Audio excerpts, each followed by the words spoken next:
The Indo French IAS.com साथ हर पल का।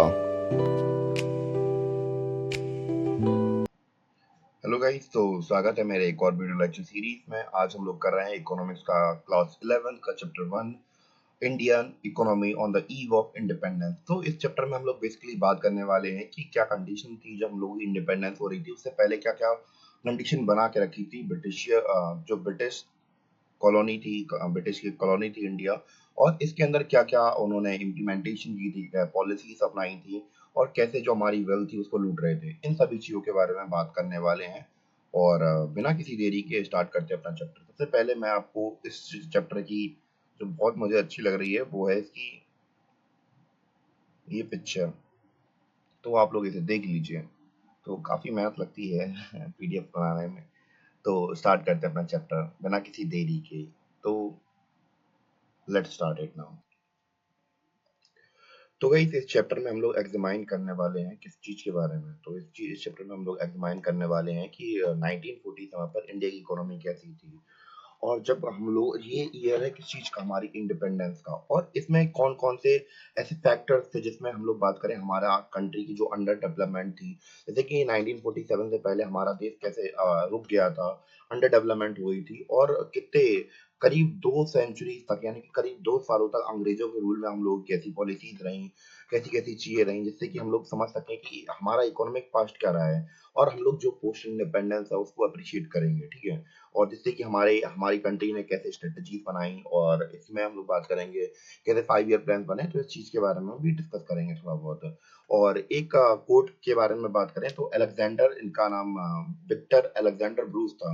ये वाइस रॉय थे इंडिया के 1894 में। इन्होंने कहा था कि इंडिया इतना ज्यादा इंपॉर्टेंट है, इतना ज्यादा इंपॉर्टेंट है कि अगर हमारा कोई दूसरा डोमिनेशन है, अगर जो हम लोग बात करें कि एम्पायर की अगर खत्म हो जाती है तो हमें इतनी ज्यादा प्रॉब्लम नहीं होगी। पर अगर हम लोग बात करें कि इंडिया अगर हाथ से चला जाता है तो जो ब्रिटिश एम्पायर है वो पूरी तरह से खत्म हो जाएगा। तो ऐसा इनका कहना था। तो एक तरीके से समझ लीजिए इतनी है इंडिया की इंडिपेंडेंट मतलब इम्पोर्टेंस। तो यही आपको हिस्ट्री में देखने को मिलता भी है कि जैसे हमारा देश आजाद हुआ था तो इसके जस्ट बाद ही हम लोग बात करें जो ब्रिटिश एम्पायर था वो वैसे ही तो कमजोर हो गया था, और इंडिया हाथ से छूट गया, तो फिर उनकी फिर बात ही ज्यादा कुछ रहा नहीं फिर, ठीक है। तो ये चीज हमें देखने को मिलती है।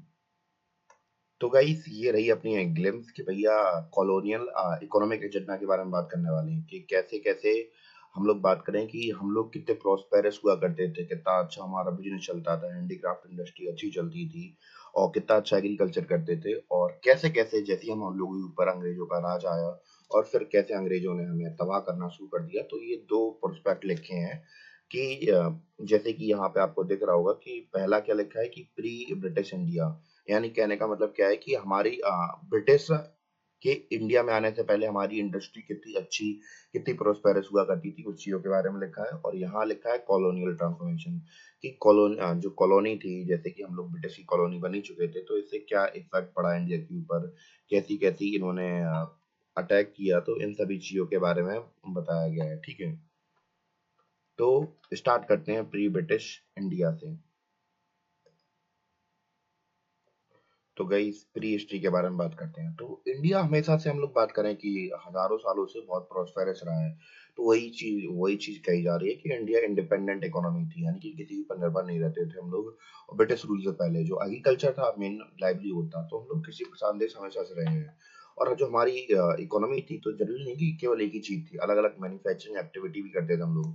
और इंडिया फेमस था अपनी हैंडीक्राफ्ट इंडस्ट्री की वजह से। जैसे कि हम लोग बात करें, हम लोग कॉटन का काम करते थे, सिल्क का काम करते थे, textile, metal, precious stone work, क्योंकि हमारे जो प्रोडक्ट थे वो पूरे वर्ल्ड में एंजॉय किए जाते थे। क्यों एंजॉय किए जाते थे? क्योंकि हमारे यहाँ की जो क्वालिटी थी प्रोडक्ट्स की, वो standard quality, fine quality, fine quality और हाई स्टैंडर्ड्स के क्राफ्ट्समैन हुआ करते थे, यानी कि एकदम लजाकेदार काम करते थे।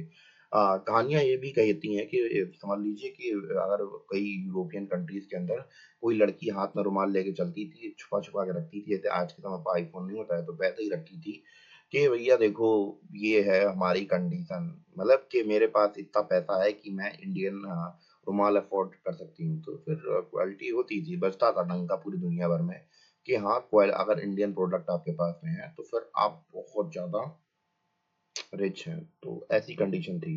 ऐसे ही हम लोग बात करें कि उस समय पर फ्रेंच ट्रैवलर आए इंडिया में, बर्नियर, उन्होंने 17th सेंचुरी को बंगाल को ऐसा रिचर देन इजिप्ट बताया, यानी कि जो बंगाल है वो रिचर है, किससे, अमीर है इजिप्ट से भी।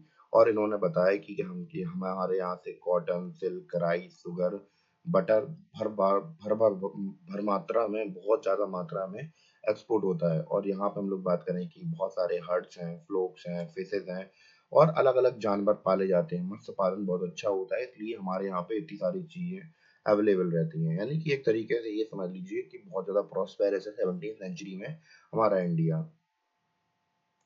तो गाइस अब बात करने वाले हैं कि कॉलोनियल ट्रांसफॉर्मेशन कैसा था, कि मतलब जब हम लोग बात करें कि हम लोग गुलाम बन चुके थे अंग्रेजों के, तब क्या सीन था। तो उनका केवल एक ही पर्पस था कि जो ब्रिटिश कॉलोनियल रूल है उसको, उनका केवल यही है कि इंडिया को ऐसा सप्लायर की तरह इस्तेमाल करना है, रॉ मटेरियल का सप्लायर, कि यहाँ से कच्चा माल ले लो। और जो वहाँ पे हम लोग बात करें, इंडस्ट्रियलाइजेशन स्टार्ट हो गई थी ब्रिटेन के अंदर, तो वहाँ पे बड़ी बड़ी मशीनें लग गई थी, तो यहाँ से कच्चा माल लेके वहाँ जाके अपना फिनिश्ड गुड्स बना के बेचो, दुनिया में धड़ल्ले से बेचो। और यहाँ से फिनिश्ड गुड्स नहीं लेने हैं, यहाँ पे केवल अपना बना हुआ माल भेजना है यहाँ पे। तो जो ग्रेट ब्रिटेन था वो एक्सपेंड कर रहा था अपना इंडस्ट्रियल बेस। जो इकोनॉमिक पॉलिसी थी वो केवल इसलिए थी कि वो अपना जो इकोनॉमिक, ब्रिटिश इकोनॉमिक इंटरेस्ट देख रहे थे, ना कि इंडियन इकोनॉमिक इंटरेस्ट देख रहे थे। यानी कि कुल मिला के ये है कि अपना फायदा देख रहे थे, इंडिया से उन्हें कोई मतलब नहीं होने वाला था। और यही जो फंडामेंटल चीज था, तो इसने इंडियन इकोनॉमी का जो स्ट्रक्चर था वो पूरी तरह से बदल दिया। और इंडिया को ट्रांसफॉर्म कर दिया सप्लायर। पहले हम लोग क्या था, और फिनिश्ड गुड्स बेचते थे, हैंडीक्राफ्ट में फिनिश्ड गुड्स बेचते थे। अब हम लोग सप्लायर बन गए थे रॉ मटेरियल के, ठीक है। और कंज्यूमर बन चुके थे फिनिश गुड्स के, कि भैया उनका ये सोल पर्पस था कि कच्चा माल यहाँ से लो, और हमारे यहाँ पे जो अंधा माल बन रहा है बहुत सारी क्वांटिटी के अंदर, वो सब यहाँ इंडिया में भेज दो। तो उनका यही पर्पस था। और इससे हम लोग बात करें कि कभी भी उन्होंने ये कोशिश नहीं करने की कोशिश की कि इंडिया की नेशनल और पर कैपिटा इनकम को देखा जाए या फिर चेक किया जाए। तो इन्होंने कभी सोचा ही नहीं कि हमें ये करना भी है, तो कोई इन्होंने फोकस नहीं किया। बट जो हमारे जो समय के जो पुराने लोग थे, जिन्होंने हम लोग बात करें कि एस्टिमेशन किया, उनके नाम कुछ इस प्रकार है, जैसे दादा भाई नौरोजी हुए, जिन्होंने ड्रेन थ्योरी दी थी, ठीक है। इन्होंने बताया था कि कैसे अंग्रेज हमें लूट रहे थे। विलियम डिबली हुए, फिनले सिरास हुए, वी के आर बी राव हुए, और आर सी देसाई हुए। और इनमें हम लोग बात करें, जो राव का एस्टिमेट है वो माना जाता है कि बहुत इंपॉर्टेंट है, क्योंकि इसमें इन्होंने फाउंड किया कि जो एग्रीगेट रियल आउटपुट ग्रोथ थी वो कम से कम 2% से भी कम थी। और फर्स्ट हाफ ऑफ 20 सेंचुरी में जो मीजर देखने को मिल रहा है, 0.5% से ग्रोथ रेट देखने को मिल रहा है, पर कैपिटा आउटपुट में इतना देखने को मिला था पर ईयर पे। तो एक तरीके से कह सकते हैं कि जो कंडीशन थी इंडिया की, वो बहुत दयनीय कर दी थी अंग्रेजों के रूल की वजह से। तो गाइस अब बात कर लेते हैं अपने एग्रीकल्चर सेक्टर के बारे में। तो एग्रीकल्चर सेक्टर्स में तो क्या क्या चीजें हुई उसके बारे में बात करते हैं। तो इंडिया की जो पॉपुलेशन थी उनमें से 85% पॉपुलेशन इंडिया की गांव में रहती थी और एग्रीकल्चर के ऊपर डिपेंडेंट रहती है। तो ऑब्वियसली बात है कि लाइवलीहुड उनका क्या रहेगा, एग्रीकल्चर रहने वाला है। और सेक्टर में हमें स्टैग्नेशन और डिटोरिएटेशन पूरे कॉलोनियल रूल में देखने को मिली। जो एग्रीकल्चर प्रोडक्टिविटी थी तो वो मतलब कम ही रही। उसमें हम लोग बात करें कि भले ही थोड़ा बहुत ग्रोथ हुआ, पर कुछ खासा इनमें असर पड़ा नहीं। इवन कि हम लोग बात करें जमींदारी सिस्टम के बारे में, अब हम लोग जमींदारी सिस्टम के बारे में बात कर लेते हैं। तो जमींदारी सिस्टम कैसे काम करता था वो समझते हैं। कि भैया अब पहले किंग्स होते थे, ठीक है, तो किंग्स तो थोड़ा बहुत ठीक ठाक रूल करते ही थे। पर अब अंग्रेजों ने ले ली थी शक्ति, तो ब्रिटिश के हाथ में आ गई थी शक्ति। तो अब ये क्या करते थे, ये करवाते थे बोलियां, नीलामियां करवाते थे। तो ये होता था इनके बीच में कॉन्ट्रैक्ट। तो भैया नीलामी होती थी, जो किसान वादा करता था कि हाँ हम सबसे बड़ा तौर पर आपको ईयरली, इसमें ये होता था कि ईयरली आपको टैक्सेस देने पड़ते थे, कि हम आपके नाम पे जमीन कर दे रहे हैं और आपको ईयरली टैक्सेस देने हैं जमींदार के पास में। तो जमींदार के पास में आ गई जमीन, ठीक है। तो ईयरली बेसिस पे कॉन्ट्रैक्ट साइन कर लिया कि हाँ तुमसे इतना हमें पैसा चाहिए। और जमींदार अपने नीचे रखता था पीजेंट्स। तो इसको पीजेंट्स को अलग अलग बेसिस पे रखा जाता था, या फिर को फसल दे दे, या फिर मान चलो कि कहो कि वो दे दे, क्या बोलते हैं, पैसे दे दे, ठीक है। तो ऐसा सीन होता था। तो अब हुआ क्या कि जबरदस्ती उनसे काम करवाया जाता था। अब ज़मींदार क्या होता था, ज़मींदार होते थे पैसे वाले, इन्हें कोई मतलब नहीं किसान क्या कर रहा, क्या नहीं कर रहा। तो इन्हें ज़मीन दे दी, उनसे कहा कि भैया तुम साल के अंत में इतना पैसा दे मतलब फसल-वसल बेच दो। और इससे हम लोग बात करें कि जबरदस्ती क्योंकि अब ज़मींदार को भी एक मोटी रकम देनी पड़ती थी ईयरली बेसिस पे किसी अंग्रेज़ों को। तो अब वो भी क्या हम लोग बात करें कि उसे भी पैसा चाहिए और उसे भारी भरकम मात्रा में अंग्रेज़ों को भी पैसा देना। तो इसलिए वो बहुत ज़्यादा एक्सप्लॉइट करता था किसी कल्टीवेटर्स को। तो धीमे-धीमे कलेक्टिंग लैंड करते-करते वो लोग कल्टीवेटर्स को मारते। पुरानी मूवी देखी होगी कि फालतू का टैक्स लगा दिया, ये कर दिया, वो कर दिया। गरीब किसानों को एक तरीके से बहुत ज़्यादा एक्सप्लॉइट करने की कोशिश करते थे ज़मींदार, ठीक है? तो ये सीन था। तो वही चीज़ें यहाँ पे लिखी हैं। तो और दूसरी चीज़ ये थी कि अगर ज़मींदार साल के अंत में वो टैक्स नहीं दे पाता था, तो उसकी ज़मीन किसी और को दे देते थे। ये सीन था, ये थी ज़मींदारी सिस्टम। अब यहाँ पे क्या लिखा है कि ज़मींदारी सिस्टम के अंदर जो जैसे हम लोग बात करें कि बंगाल प्रेसिडेंसी में इम्प्लीमेंट हुआ था। जो प्रॉफ़िट था वो कल्टीवेटर की जगह ज़मींदार को मिलता था और ज़मींदार कलेक्ट करता था रेंट। और जिससे कि हम लोग बात कर रहे हैं कल्टीवेटर्स जो कि किसान वगैरह होते थे, उनकी कंडीशन दिन ब दिन बदतर होती गई और सोशल टेंशन बढ़ती गई। जो रेवेन्यू था वो हम लोग बात करें ज़मींदार फिक्स्ड डीड पे देना पड़ता था उन्हें, अदरवाइज उनकी जमीन कैसे दे दी जाती, अंग्रेजों को दिए वापस लेके अंग्रेज और किसी को देते थे। टेक्निकल नेग्लिजेंट मतलब होता है कि जो टेक्नोलॉजी चाहिए पड़ती है खेती किसानी में, उसकी हम लोग बात करें बहुत कमी देखने को मिली उस समय पर। तो जो low level of technology technology के नाम पे हमारे पास कुछ नहीं था। जो फैसिलिटीज थी इरिगेशन में बहुत ज्यादा कम थी और हम लोग फर्टिलाइजर का इस्तेमाल भी इतना नहीं करते थे। और भले ही हम लोग बात करें इरिगेशन टेक्नोलॉजी में थोड़ी बहुत इजाफा हुआ, पर एग्रीकल्चर सेक्टर में हम लोग देख रहे थे कि इन्वेस्टमेंट कर ही नहीं रहे थे। ना ही ये फ्लड कंट्रोल के लिए पैसा खर्च कर रहे थे, ना ड्रेनेज के लिए, ना ही डिसैलिनेशन ऑफ सॉइल के लिए कहीं इन्वेस्टमेंट कर ही नहीं रहे थे। तो एक तरीके से क्योंकि उन्हें भी जमींदार को कोई मतलब नहीं, उन्हें तो कह दिया भैया हमें नहीं पता, कैसे भी करके तुम इतना हमें साल के अंत में दो, वरना हम तुम्हें तोड़ेंगे। तो ये करते थे सीन, ठीक है। और तीसरा था commercialisation of agriculture. Commercialisation of agriculture का मतलब ये है कि व्यापारीकरण कर दिया एग्रीकल्चर का। पहले के जो इंडियंस होते थे वो क्या करते थे, खेती किसानी ज्यादातर करते थे अपने सेल्फ डिपेंडेंसी के लिए, यानी कि जो खाने लायक फसल होती थी उसे उगाते थे। अब कॉमर्शलाइजेशन का मतलब ये है कि अब वो लोग उगाने वाले हैं ऐसी फसलें जो कि हम लोग बात करें मार्केट में बिचने वाली हैं, जैसे कॉटन हुआ, जैसे इंडिगो हुआ, जैसे कि गन्ने हुए, तो इनको उगाने की कोशिश करने लगे हैं। कुछ एरियाज के अंदर हम लोग देख रहे थे हाई यील्ड क्रॉप निकलने लगी थी कॉमर्शलाइजेशन की वजह से। बट किसानों को कोई फायदा होने वाला था नहीं, क्योंकि अंग्रेज सस्ते दामों पे उनकी फसल लेते और विदेशों में जाके महंगी दामों पे बेच देते थे। इससे केवल जो ब्रिटिश इंडस्ट्रीज थी उन्हें फायदा हुआ और जो लास्ट सेक्शन था टीनेंट्स का यानी किसानों का, बहुत परेशान थे, ठीक है। ना ही उन्हें कोई इंसेंटिव मिलते थे, ना ही इन्वेस्टमेंट होती थी उनके मतलब प्रोडक्ट्स वगैरह में। तो बहुत बुरी कंडीशन बना के रखी थी कुल मिला के। तो गाइस अब अपन बात करने वाले हैं कि इंडिया के अंदर सिस्टमैटिक तरीके से डीइंडस्ट्रियलाइजेशन किस तरह किया गया, उसके बारे में चर्चा करते हैं। तो जो अंग्रेज थे भाई लोग, उनके केवल दो फोल्ड मोटिव थे। पहला मोटिव ये था कि इंडिया के मतलब पहले हम लोग बात कर लेते हैं कि इंडिया के अंदर जो मॉडर्न इंडस्ट्री थी वो क्यों डेवलप नहीं हो पाई। तो इंडिया के अंदर कोई इंडस्ट्रियल डेवलपमेंट नहीं हो पाया कॉलोनियल रूल के द्वारा। तो ये क्यों हुआ, इसके बारे में चर्चा करते हैं। तो ये इसलिए नहीं हो पाया क्योंकि जो अंग्रेज थे वो कोई भी हो, कोई भी जैसे कोई भी पावरफुल व्यक्ति हो, तो वो गुलाम किसे बनाता है, गुलाम उसे बनाता है जो कि कमजोर हो। अगर वो अपने कमजोर गुलाम को ताकतवर बना देगा तो उसकी पोजीशन क्या रहेगी, क्या वो विकसित हो पाएगा, क्या वो डेवलप हो पाएगा, अपने आप नहीं हो पाएगा। तो इसलिए जो अंग्रेज थे उन्होंने कोई बेस इंडस्ट्री या फिर मॉडर्न इंडस्ट्री को अलाउ ही नहीं किया कि यहाँ पे वो डेवलप कर सके। उन्होंने उनका केवल एक ही उद्देश्य था। पहला उद्देश्य क्या था कि भैया इंडिया को क्या बना के रखना है, इंडिया को गुलाम बना के रखना है। तो इसलिए इसे क्या बना के रखो, यहाँ पे जो कच्चा माल होता है, क्योंकि जो रॉ मटेरियल होता है वो बहुत सस्ती दामों पर मिल जाता है, तो इंडिया को एक्सपोर्टर बनाना है रॉ मटेरियल का। पहला मोटिव समझ में आया, पहला इंटेंशन समझ में आया। पहला इंटेंशन है हमारे पास क्या, कि रॉ मटेरियल का एक्सपोर्टर बना के रखना है इंडिया को। दूसरा क्या, कि भैया इंडिया भी बहुत बड़ा एक कंट्री है, तो यहाँ पे इसे क्या बना के रखना है, एक मार्केट, कि भैया अपने कंट्री के अंदर मशीनें बना लो, क्योंकि जो फिनिश्ड गुड होते हैं और जो रॉ मटेरियल होता है, इसमें जमीन आसमान का अंतर होता है। रॉ मटेरियल जो होते हैं वो बहुत सस्ते दामों पर मिलते हैं और जो फिनिश्ड गुड होते हैं वो बहुत अच्छी मात्रा में मिलते हैं, यानी कि उनमें बहुत पैसा देना पड़ता है। तो इंडिया को ऐसा इंडिया के अंदर जितना भी वो रॉ मटेरियल बना जो फिनिश्ड गुड बटा रहे थे उसको एक मार्केट की तरह बना दिया इंडिया को। तो वो लोग वहां से इंडिया में क्या कर रहे थे, इंडिया में अपना ब्रिटिश गुड्स को फिनिश को बेच रहे थे। जैसे कि हम लोग बात करें, एक तो पहली बात तो वो लोग मशीनों का इस्तेमाल करते थे। तो मशीनों का इस्तेमाल करना कोई बुरी बात नहीं है, पर वहां पे वो लोग मैसे प्रोडक्शन कर सकते थे। इंडिया में क्या होता था कि इंडियन गुड्स क्या होते थे, बहुत महंगे होते थे। क्यों?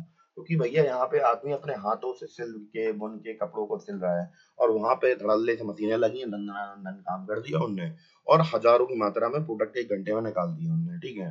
तो अब दूसरा, तो दो चीजें हमें समझ में आई। तो दो मोटिव थे कि पहला, इंडिया को ऐसा एक्सपोर्टर बनाएंगे, रॉ मटेरियल का कच्चा माल यहीं से ले जाएंगे, और दूसरा कि अपना जो फ्रेश गुड्स बनाओ और वो इंडिया में आके बेच दो, भर दो, पूरा मार्केट भर दो। और इससे क्या हुआ कि जो इंडिजीनियस हैंडीक्राफ्ट इंडस्ट्री थी वो बर्बाद हो गई पूरी तरह से। और जो लोग काम करते थे वो लोग अब क्या हो गए, वो लोग अब अनएम्प्लॉयड हो गए। अब ना ही यहाँ पे कोई मतलब कि अब कोई बचा ही नहीं काम करने के लिए। लोगों ने कारोबार अपना करना छोड़ दिया, हैंडीक्राफ्ट भैया चल ही नहीं रहा था। तो अब इंडिया के अंदर नई डिमांड बढ़ने लगी कि भैया आप, क्योंकि हैंडीक्राफ्ट बना नहीं रहे थे, और जो अंग्रेज थे वो मशीनों से सामान बना रहे थे, तो बहुत सस्ता सामान बना रहे थे।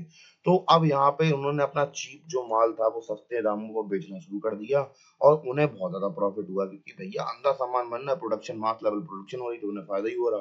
ठीक है, तो ये चीज हुई। दूसरी चीज क्या हुई कि लिमिटेड इंडिया कि इंडिया के अंदर हुई तो इंडस्ट्रियल ग्रोथ पर बहुत बाद में हुई, कि हम लोग जब आजाद होने वाले थे तब जाके स्टार्ट हुई, वरना स्टार्टिंग में जब से अंग्रेज हमें लूट रहे थे तब तक कुछ ही नहीं हुआ हो पाया। जो मॉडर्न इंडिया जो इंडस्ट्रीज थी वो बिगन हुई कब, second half of 19th century में। और बहुत ज्यादा स्लो इंडस्ट्रियल ग्रोथ होने लगा उनका। जो जैसे कि हम लोग बात करें कॉटन टेक्सटाइल मिल, हम लोग बात करें महाराष्ट्र और गुजरात में थी। और दूसरी जूट मिल्स कहाँ पे थी, फॉरेन डोमिनेटेड थी, यानी कि विदेशी लोग ज्यादा में डोमिनेट करते थे। और ये कॉन्सेंट्रेट थी कहाँ पे, बंगाल में। और आयरन और स्टील इंडस्ट्रीज बहुत कम हुई। तो ये भी हम लोग बात करें, Tata iron and steel company TISCO की एस्टेब्लिशमेंट भी बहुत लेट ही हुई थी। ठीक है, 1907 में। सोच रहा है कि आजादी के आसपास ही हम लोग इंडस्ट्रीज वगैरह बना पा रहे थे। ठीक है। और दूसरी चीज थी कि शुगर, सीमेंट, पेपर इंडस्ट्रीज भी भैया बहुत ज्यादा सेकंड वर्ल्ड वॉर के बाद ही आ पाई, जब अंग्रेज यहाँ पे प्रोडक्शन वगैरह कम ही कर रहे थे। और भाई दूसरी चीज ये है कि वहाँ पे जो कैपिटल गुड इंडस्ट्रीज थी वो बहुत नाम मात्र की थी। जैसे कि हम लोग बात करें मशीन टूल्स हुई, जो कि ऐसी ऐसी इंडस्ट्रीज जो कि मशीन टूल्स बनाती हो तो बहुत कम थी। जैसे पब्लिक सेक्टर हम लोग बात करें बहुत लिमिटेड ही था। जैसे कि हम लोग बात करें किन किन चीजों में पब्लिक सेक्टर था, जैसे रेलवे हुआ, पावर जनरेशन हुआ, कम्युनिकेशन हुआ, पोर्ट्स हुए, और कुछ डिपार्टमेंट हुए। ठीक है, तो जैसे कि हम लोग बात करें जो नई इंडस्ट्रीज वगैरह बन भी रही थी, तो इनका कोई खास कंट्रीब्यूशन नहीं था जीडीपी या फिर ग्रॉस वैल्यू एडिट में। तो बहुत ज़्यादा स्मॉल कंट्रीब्यूशन हमें देखने को मिलता है इनका। ठीक है, अब फॉरेन ट्रेड के बारे में बात करते हैं कि एक्सपोर्ट वगैरह कैसे क्या होता था। तो गाइस अब अपन बात करने वाले हैं फॉरेन ट्रेड के बारे में, कि जो ब्रिटिश थे उस यहाँ पर जब रूल कर रहे थे इंडिया के ऊपर, तो फॉरेन ट्रेड कैसा हो रहा था, और ये एक्सपोर्ट सरप्लस पैराडॉक्स क्या है। तो ये केवल दिखने में सरप्लस दिखता है, पर एक्चुअली ऐसा कुछ था नहीं। ये केवल नाम मात्र था, इसलिए इसे पैराडॉक्स दिया गया है। तो इसके बारे में बात करते हैं। तो इंडिया की बात करें तो इंडिया, हम लोग बात करें एंशियंट समय से भैया इंटरनेशनल ट्रेड करता हुआ आ रहा था।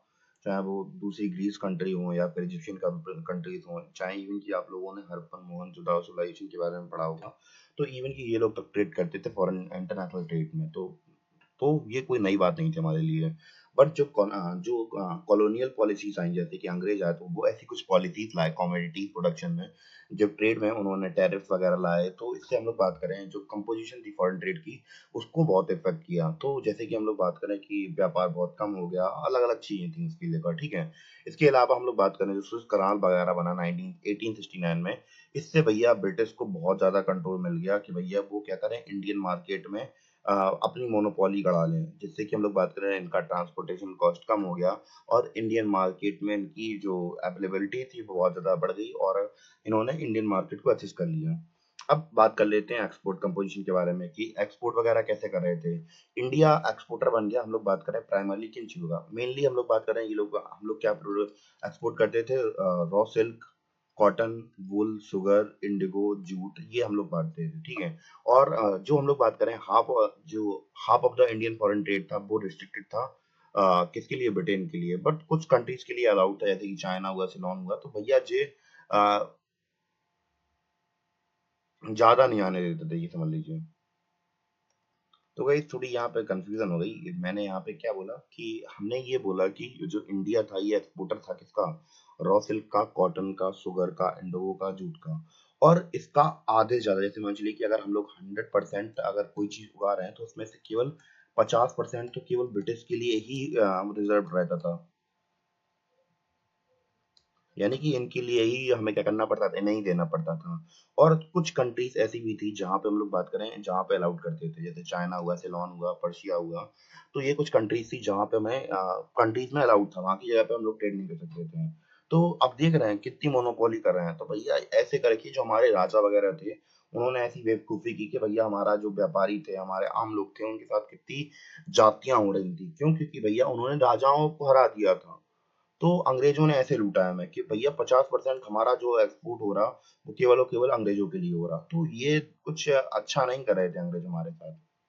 और दूसरी चीज के बारे में हम लोग बात करते हैं, इम्पोर्ट्स के बारे में। तो एक्सपोर्ट होता है, एक्सपोर्ट का मतलब होता है अपनी कंट्री से कोई सामान दूसरे देश में भेजना। और इम्पोर्ट का मतलब होता है कोई सामान अपनी दूसरी कंट्री से अपने देश में मंगाना। तो ये चीज होती है। तो ठीक है। तो इंडिया इम्पोर्ट करता था फिनिश्ड गुड, इंडिया में इम्पोर्ट किए जाते थे फिनिश्ड गुड। ठीक है। तो यानी कि ब्रिटेन से फिनिश्ड गुड, यानी कि वही है कि रॉ मटेरियल यहाँ से बेचते थे, और फिनिश्ड गुड क्या होते हैं, बहुत महंगे बेचते हैं। जो बनाने वाला होता है, मैन्युफैक्चर होता है, उससे बहुत फायदा पड़ता है। तो अब ब्रिटेन को हो रहा था बहुत सारा फायदा। तो वो लोग अपना फिनिश्ड गुड यहाँ पे बेचते थे, जैसे कि हम लोग बात करें कॉटन, सिल्क, वूलन क्लॉथ्स वगैरह हुए, ये बेचते थे। और कैपिटल गुड मतलब कि हल्का मशीनरी बना सामान, जो कि ब्रिटिश फैक्ट्रियों में बना होता था। जो ब्रिटेन था, उसने बहुत बड़ी मोनोपोली का मतलब होता है कि एक छत्र राज करना व्यापार के ऊपर। तो उन्होंने इंडिया के एक्सपोर्ट के ऊपर और इंपोर्ट के ऊपर अपना कब्जा बना के रख लिया था। ठीक है। तो ऐसे होता था इंपोर्ट। दूसरा डेन ऑफ वेल्थ। तो भैया अब इंडिया, डेन ऑफ वेल्थ का मतलब होता है पैसे का जाना, कि इंडिया में पैसा रुक ही नहीं रहा था, पैसा जा रहा था। कहाँ से जा रहा था ये देख लेते हैं। तो हम लोग देख रहे थे कि भैया एक्सपोर्ट तो हम अंधाधुन कर रहे हैं, ठीक है, पर इसका हम लोग बात करें, इसकी कीमतें भी बहुत चुकानी पड़ रही थी। जैसे कि एसेंशियल कमोडिटीज हुई, यानी कि एसेंशियल कमोडिटीज का मतलब होता है कि जरूरतमंद चीजें, जैसे कि फूड ग्रेन्स हुए और कपड़े हुए, केरोसिन हुआ, तो ये हमें बहुत ज़्यादा कम मात्रा में अवेलेबल था। और हम लोग बात करें कि इससे हम लोग बात करें कि इंडिया के अंदर कोई गोल्ड, चांदी और सोना फ्लरिश नहीं कर रहा था। ये कि इसके बजाय ये जो पैसा मिल रहा था, ये जा रहा था कॉलोनियल गवर्नमेंट के लिए, उनके खर्चे। जो ब्रिटेन युद्ध लड़ता था दूसरी कंट्रीज में, वो हमारे पैसा इस्तेमाल कर रहे थे वॉर एक्सपेंसेस के लिए। ठीक है। तो अब इससे हमारा पूरे इंडिया का जो पैसा था वो सब कहाँ जा रहा था, ब्रिटिश के लिए ही जा रहा था। तो जितना पैसा था वो क्या हुआ, चला गया। तो ड्रेन ऑफ वेल्थ हो गई हमारी, यानी कि हमारा जो पैसा था वो सब क्या हो गया, चला गया।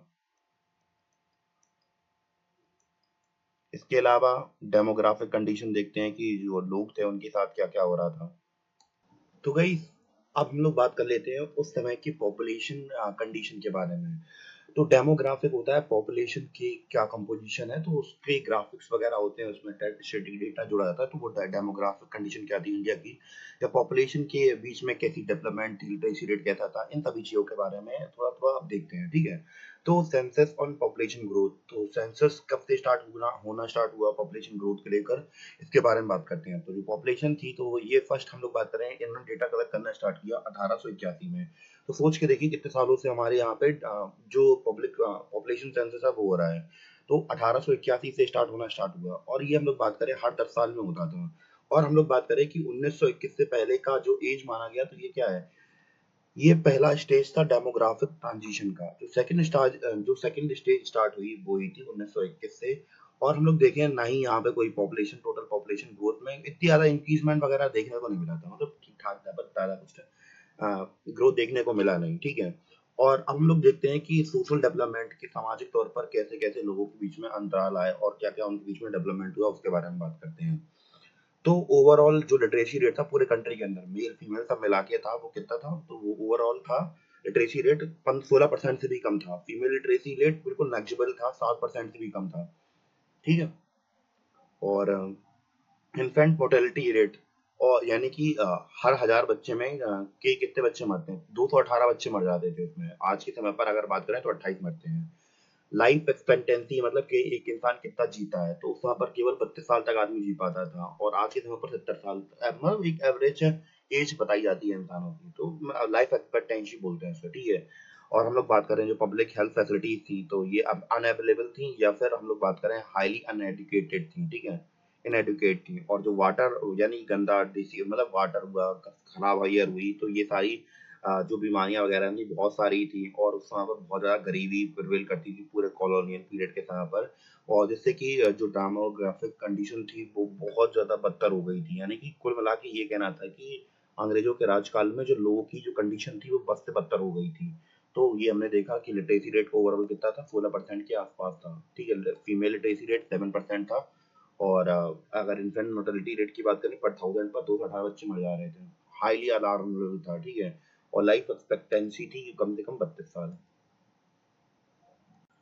तो गाइस अपन अब बात कर लेते हैं ऑक्यूपेशनल स्ट्रक्चर के बारे में कि ऑक्यूपेशनल स्ट्रक्चर ऐसा ऐसा क्या था कि जो कॉलोनियल पीरियड था उस समय पर लोग मतलब ज्यादा से ज्यादा क्या करते थे, मतलब किस काम के ऊपर उनका ज्यादा फोकस था। तो इसके बारे में थोड़ा बहुत डिस्कस कर लेते हैं कि उस समय पर, क्योंकि हम लोग इकोनॉमी के बारे में बात कर रहे हैं तो इकोनॉमिक एक्टिविटी में अगर हम लोग कन्वर्सेशन ना करें तो दैट्स नॉट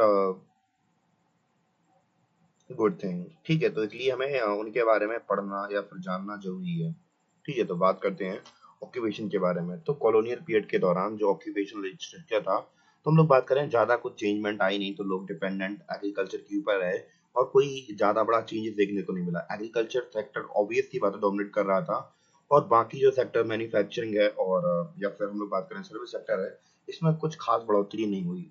तो एग्रीकल्चर में हुई बढ़ोतरी, पर कितने परसेंट हुई, 70% हुई। तो देख रहे हैं डोमिनेट कर रहे थे।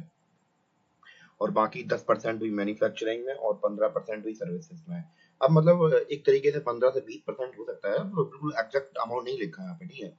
तो मतलब एक तरीके से ओवरऑल आपको आइडिया लग सकता है कि हाँ कितनी चीजें इंप्लीमेंट हो रही थी और कितनी चीजें इंप्लीमेंट नहीं हो रही थी।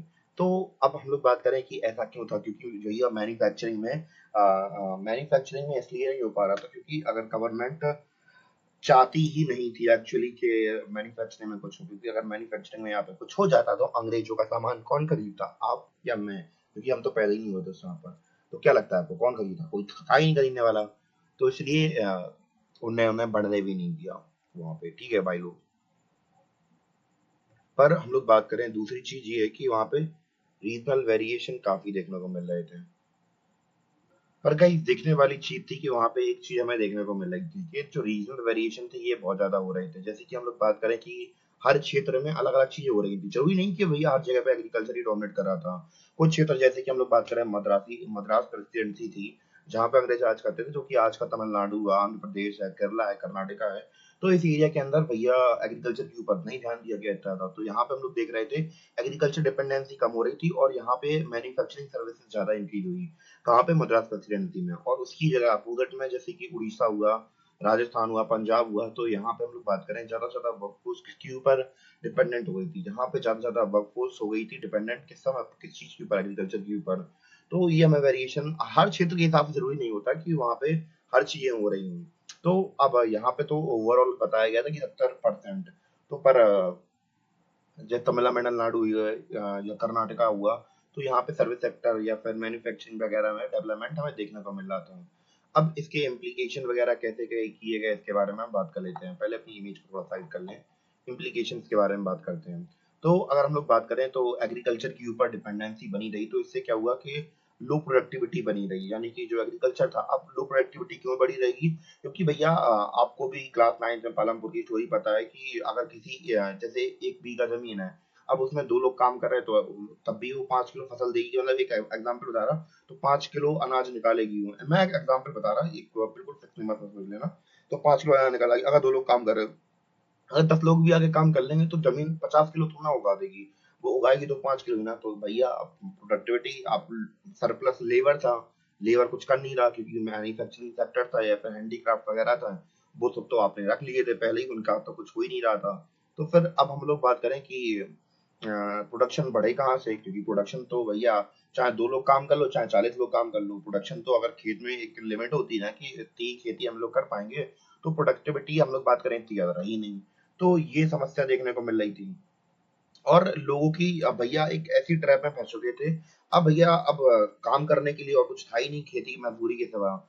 और इससे क्या हुआ कि जो इंडियन थे तो वो एक ऐसे जाल में फंस गए कि लो इनकम के जाल में फंस गए, क्योंकि भैया अब उनके पास कोई ऑप्शन था नहीं कि भैया तुम एमआईटी में ग्रेजुएशन कर लो और तुम्हारी फॉरेन में अमेरिका में जॉब लग जाए। तो अमेरिका था ही नहीं उस समय पे, मतलब अमेरिका था पर वहां पे जॉब अवेलेबल नहीं थी गरीब किसानों के लिए, क्योंकि हमारे यहाँ के लोग इतना पढ़े नहीं थे।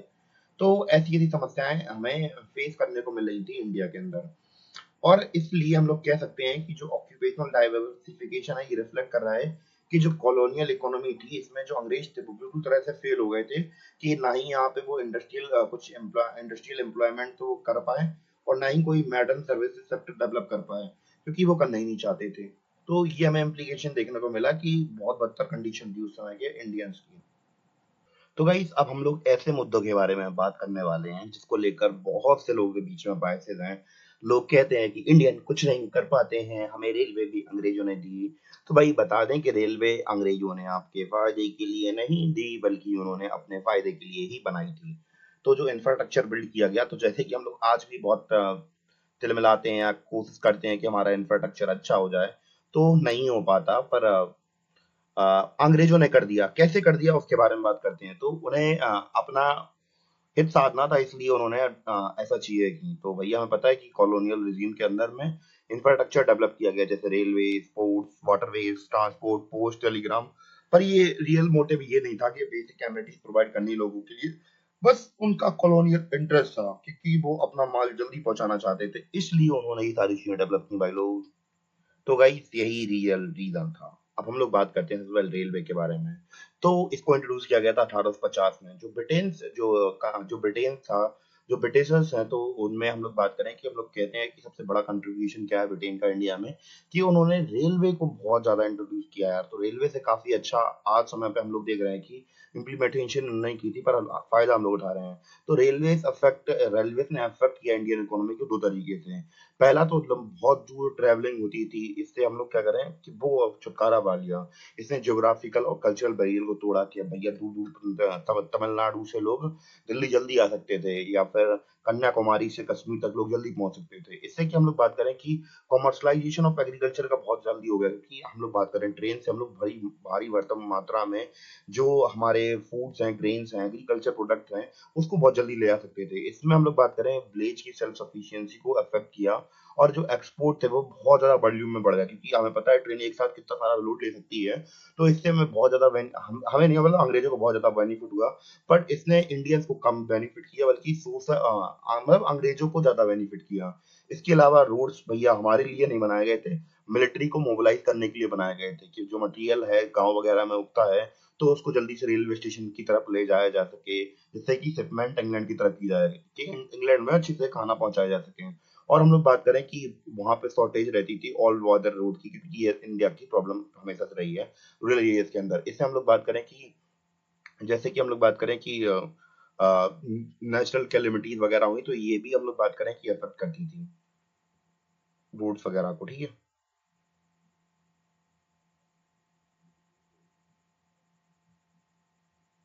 उस समय पर जब फेमाइन वगैरह आती तो ये अफेक्ट करती थी सारी चीजों को। इनलैंड वाटरवेज की बात करें तो ये इतना तक चल नहीं पाया। तो हम लोग बात करें कि इनलैंड वेज बनाए गए थे। इनलैंड क्या होता है कि देश के अंदर की नदियां वगैरह हुई, तो वहां पे पोर्ट्स वगैरह, जैसे समुद्र के अंदर हम लोग सिर्फ नहीं रहते हैं, तो वैसे ही छोटे एरियाज के लिए हम लोग क्या करते हैं कि नाव वगैरह भेज दी। तो ऐसे करके जो इनलैंड वाटरवे होता है, इसको डेवलप करने की कोशिश की गई। तो जैसे कि इन्होंने उड़ीसा कोस्ट में ऐसा करने की कोशिश की थी, पर इसमें हम लोग बात करें सेटिस्फैक्टरी रिजल्ट नहीं मिले उन्हें, और एक बहुत बड़ी अमाउंट उन्हें पे करने पड़ी इसको डेवलप करने के लिए। पर ये कंप्लीट नहीं हो पाया, और ये मतलब कंप्लीट नहीं कर पा रहा था रेलवे को, इसलिए इसे छोड़ दिया गया। तो इसमें इतना ज्यादा डेवलपमेंट नहीं किया गया।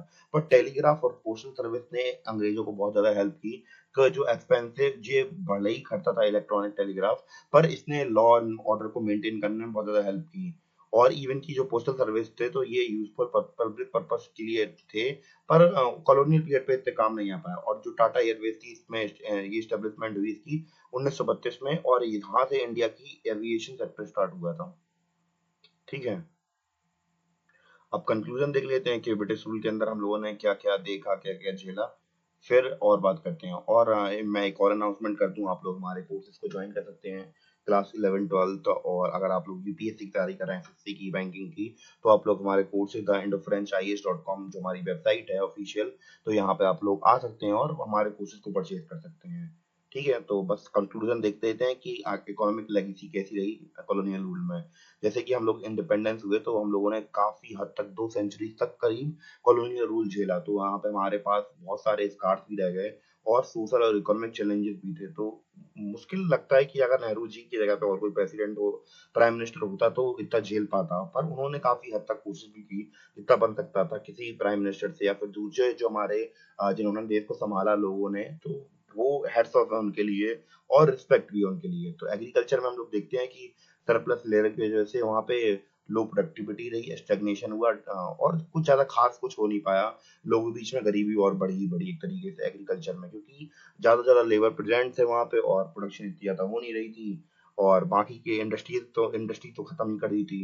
मॉडर्नाइजेशन के लिए रोते रहे हम लोग, कैपेसिटी बिल्डिंग के लिए रोते रहे और पब्लिक इन्वेस्टमेंट की बात ही छोड़ दो कि भैया जो हैंडीक्राफ्ट इंडस्ट्री थी मॉडर्न रिप्लेसमेंट को नहीं कर पाई और खाप खत्म कर दी गई और पॉलिसीज भी कुछ ऐसी थी। फॉरेन ट्रेड तो भैया उन्होंने केवल इसलिए करवाया था कि जो ब्रिटिश इंडस्ट्रियल रेवोल्यूशन हुआ था केवल उनको सपोर्ट एक्सपोर्ट कर सकें और इससे कि हमारी डोमेस्टिक कैपिटल बिल्डिंग तो नहीं हो पाई, उसकी वजह पे इंडिया की वेल्थ और ड्रेन हो गई पूरी पूरी। इंफ्रास्ट्रक्चर की बात करें तो उन्होंने फ्रेम किया, जैसे रेलवे नेटवर्क हुआ, अपग्रेडेशन हुआ, पब्लिक ओरिएंटेशन हुआ, तो इसमें कुछ ज़्यादा इम्प्रूवमेंट वो केवल उन्होंने अपने लिए किया था, पर बाद में हम लोगों को बहुत फ़ायदा हुआ है इससे। पॉवर्टी और अनएम्प्लॉयमेंट की बात करें तो बहुत भयंकर रैम्पेंट पॉवर्टी रही, रैम्पेंट मतलब बहुत खतरनाक पॉवर्टी रही, अनएम्प्लॉयमेंट रही और कुछ ऐसी पॉलिसीज़ नहीं थी जो कि इंडिया को हम लोग बात करें कि बचाती हों या फिर उनके लिए कुछ सर्व करती हों, बस केवल एक तरीके से बोझ ज़्यादा बढ़ने का काम कर रहे थे। तो एक तरीके से हम लोग कह सकते हैं जो इंडियन इंडिपेंडेंट गवर्नमेंट थी इन्होंने इसके थ्रू प्लानिंग कमीशन एस्टेब्लिश की, फिर उसके बाद 5 ईयर प्लान्स बनाए और धीमे-धीमे करके जो बहुत सारे प्रॉब्लम्स अंग्रेज खड़ा कर गए थे और उसको सुलझाने की कोशिश की। ठीक है? तो ये एक समरी हो गई एक तरीके से। कोर लेसन की चीजें क्या थी, इकोनॉमिक पॉलिसीज हम लोग बात करें, इंटरेस्ट थी केवल ब्रिटिश इंटरेस्ट के लिए। ठीक है, उन्होंने ऐसी पॉलिसीज बनाई थी। जो 70% वर्कफोर्स था वो किसमें, एग्रीकल्चर में था इसलिए, और हैंडीक्राफ्ट इंडस्ट्री पूरी तरह से कोलैप्स हो चुकी थी और इंडिया से पैसा बहुत भयंकर तरीके से गया। इंफ्रास्ट्रक्चर डेवलप किया गया केवल अपने लिए और डेमोग्राफिक इंडिकेटर्स बहुत भयंकर खतरनाक बहुत बुरे थे। लिटरेसी रेट केवल 16% था और life expectancy 32%। Infant mortality rate 1000 में 280 18 बच्चे तो मर ही रहे थे। और ये कोई एक्सरसाइज वगैरह है तो आप लोग करना चाह रहे हैं तो कर सकते हैं यहाँ पे से, ठीक है। और इसी के साथ जाने का समय आ चुका है और उम्मीद है कि आप लोग अपनी तैयारी वगैरह अच्छे से कर रहे हो। अगर आप लोग को कोई भी डाउट लगते है किसी चीज़ में तो आप लोग मुझसे कांटेक्ट कर सकते हैं और हमारी वेबसाइट को ज्वाइन कर सकते हैं जहाँ पे हम लोग वीकली टेस्ट लेते हैं और आप लोग को मेंटोरशिप तो फ्री मिलती है। जब आपको बात करनी हो तो आप लोग का नंबर प्रोवाइड करा दिए जाएंगे या व्हाट्सएप के थ्रू हम लोग बात कर सकते हैं और कोशिश की जा रही है कि भैया जितना अच्छे से अच्छे एजुकेशन आपको प्रोवाइड किया जा सकता है उतनी की करवाएंगे ही करवाएंगे। और इसी के साथ चलते हैं, अपने अगले लेक्चर में मिलते हैं, तब तक के लिए धन्यवाद, बाय।